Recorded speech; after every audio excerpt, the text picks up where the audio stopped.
¿Qué tal? ¿Cómo están? Soy Yokoi Kenji.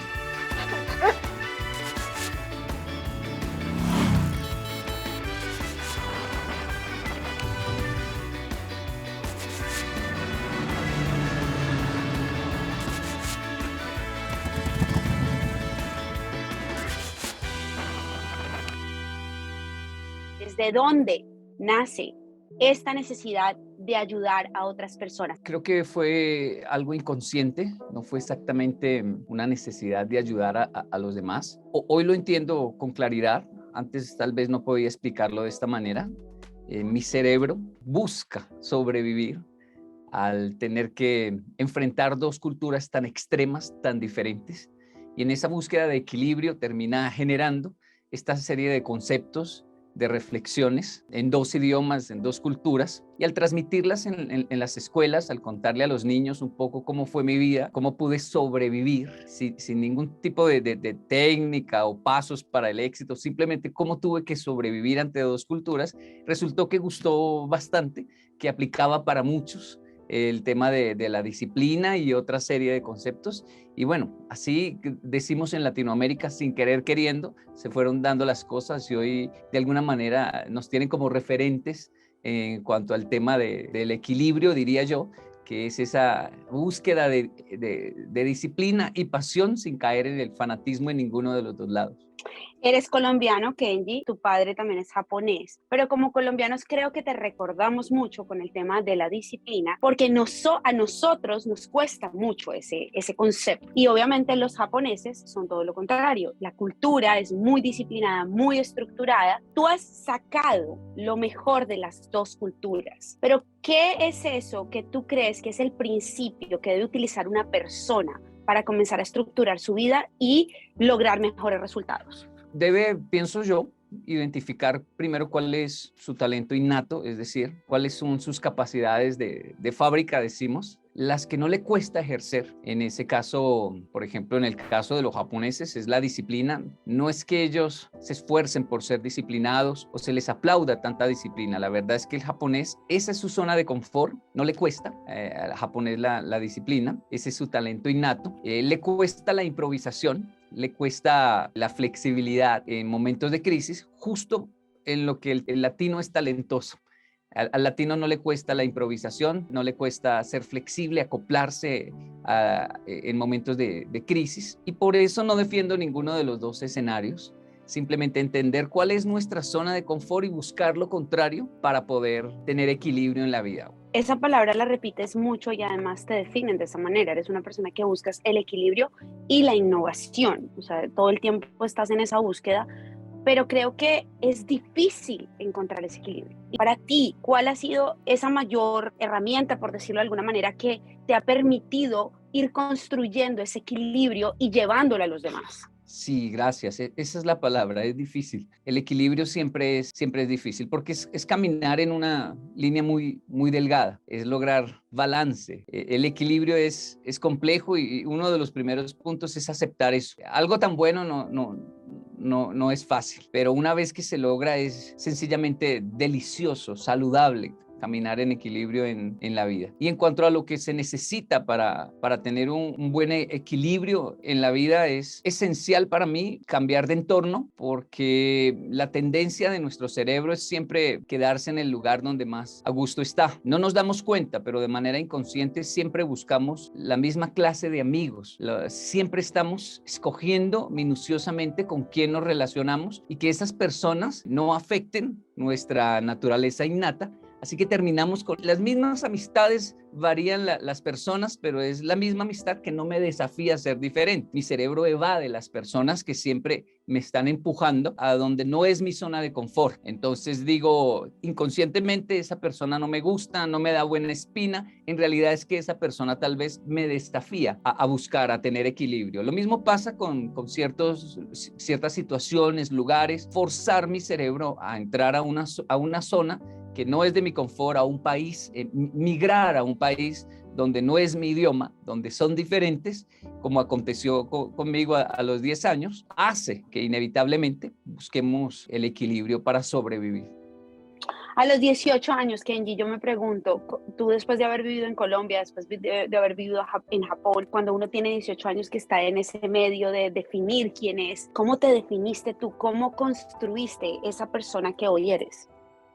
No, todavía no sabía, a los 18 no tenía ni idea. Eso fue más o menos, yo creo que a los casi 30 años de edad. A los 18 estaba seguro que quería ser japonés y sufro un colapso y decido como más o menos a los 18, o sea, hasta los 18 quise ser japonés y luego quise ser latino y me obsesioné por ser latino. Esa edad es bueno que me lo pregunte porque esa edad, más o menos la adolescencia, los 18 y después de los 18, somos extremos, hacemos cosas muy extremas, no hay equilibrio alguno y es lo natural. Estoy siempre buscando definirme de manera extrema y pelear por eso y más o menos casi llegando a los 30 es que comienzo a negociar con mis dos culturas, no necesariamente de dos países. Tengo dos padres muy diferentes y inconscientemente quiero ser como uno o como el otro. Tengo dos apellidos que recaen sobre mí, tengo dos tipos de enseñanza y más o menos casi llegando a los 30 es cuando logro comenzar a dar mis primeros pasos en equilibrio, sin tanta locura extrema, tanto fanatismo en el cual caí antes de los 30.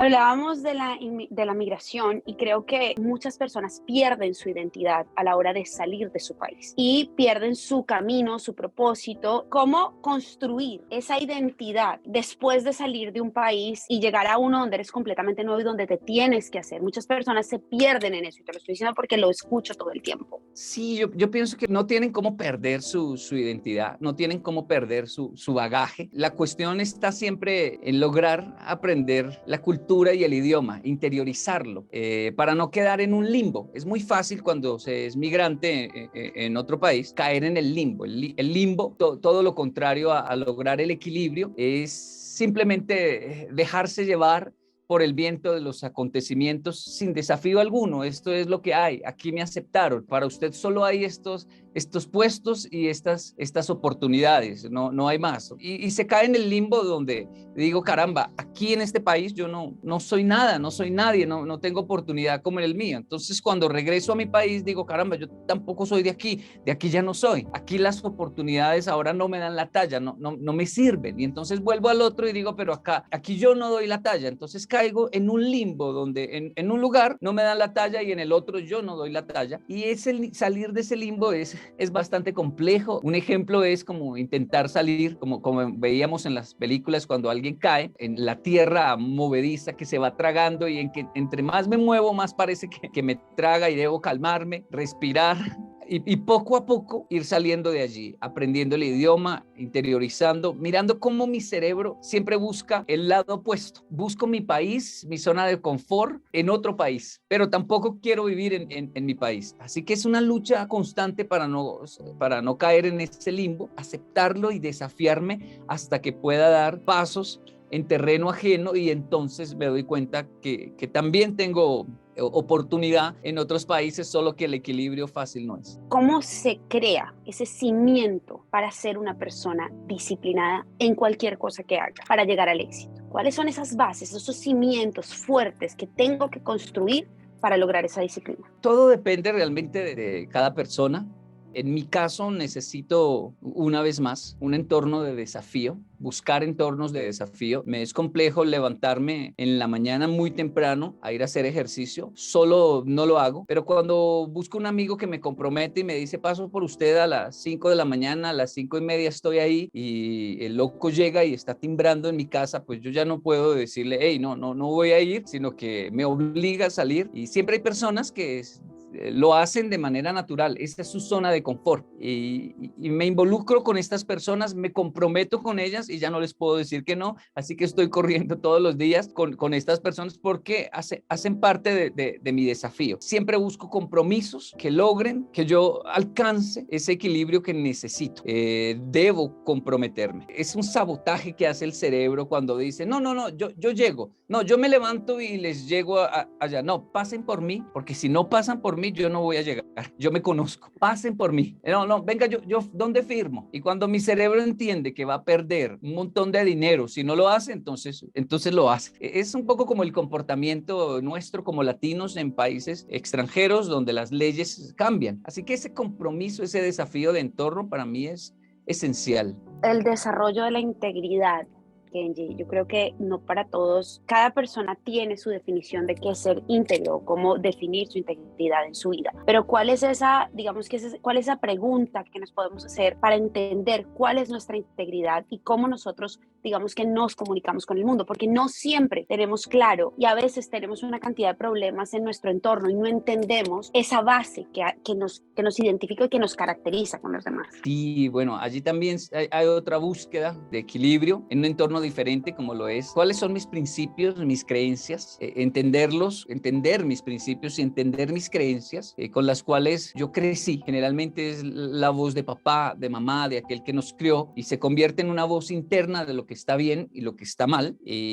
Respetar esos principios, esas creencias, esa integridad. Pero también hay un intelecto que dice, hey, pero evolucionemos nuestras creencias. No es cambiarlas, no es traicionarlas, pero sí hay que evolucionarlas para no repetir la historia. Es decir, si me transmitieron esta creencia, pero no significa que yo no pueda mejorarla, pulirla.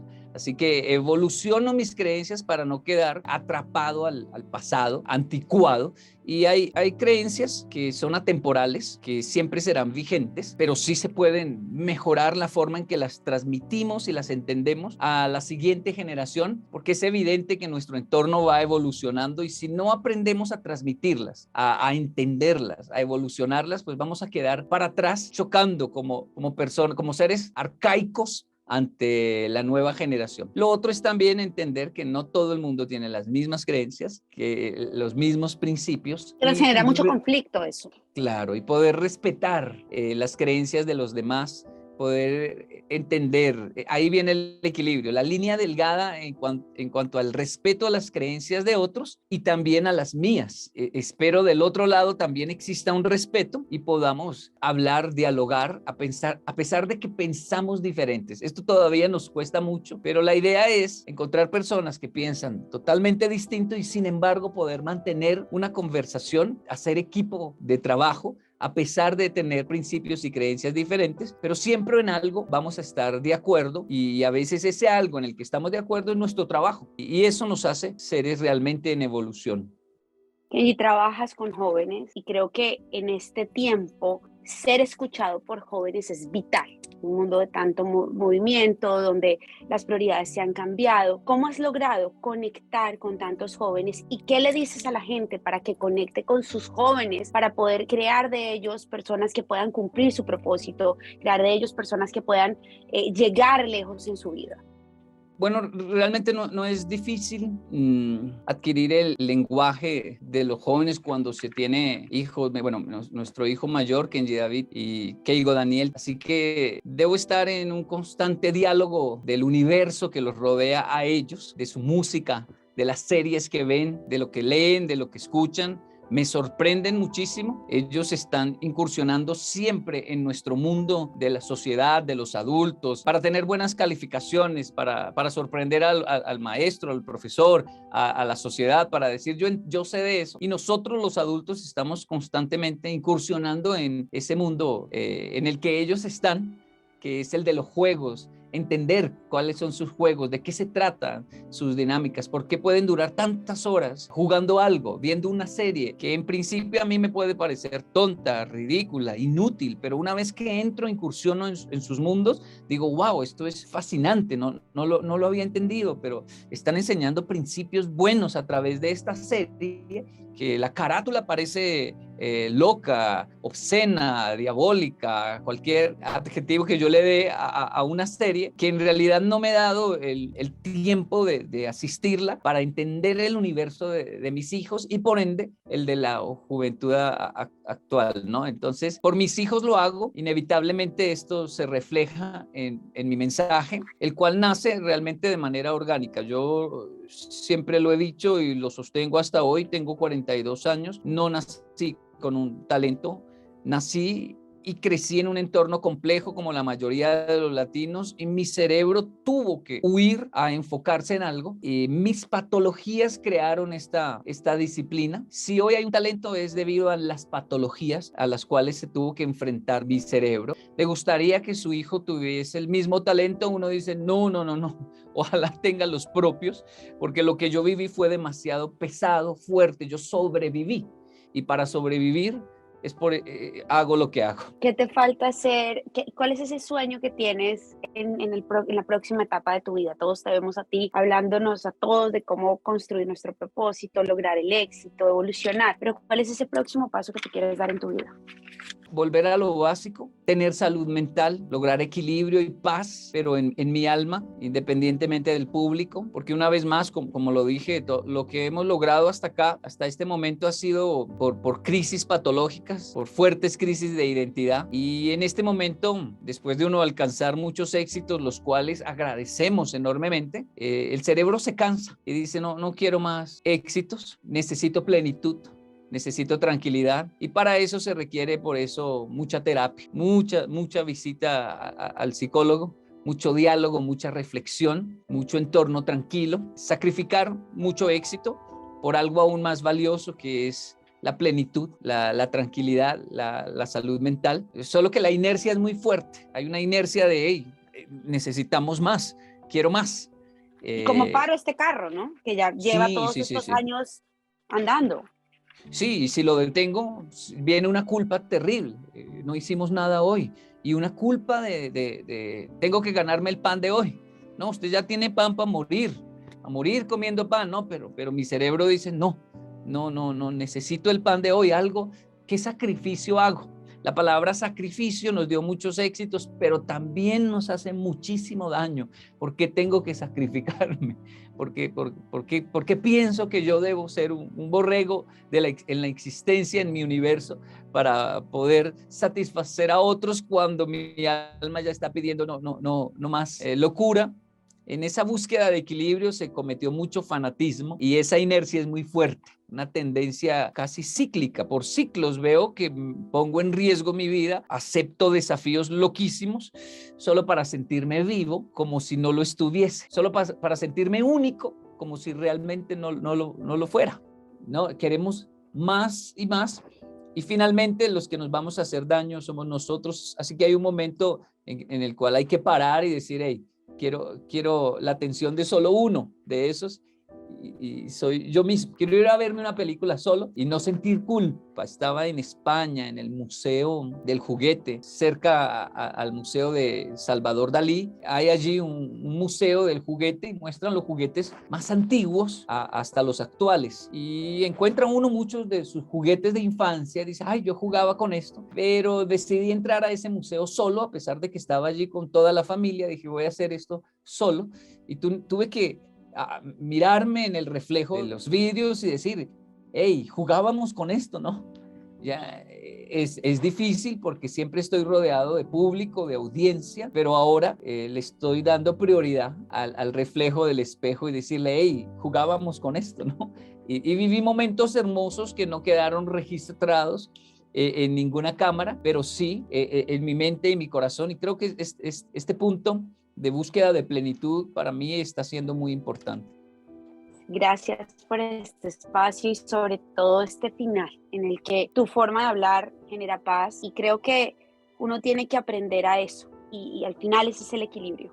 Vivir en todo lo que haces, lograr tu propósito, lo que sea, pero también escuchar tu alma, hacer esa pausa y no acabar con tu vida. Entonces creo que es muy valioso. Siento que es importante realmente entender esto que pasó aquí. Me conecté, nos conectamos, nos escuchamos, desnudando mi alma porque de eso se trata la vida.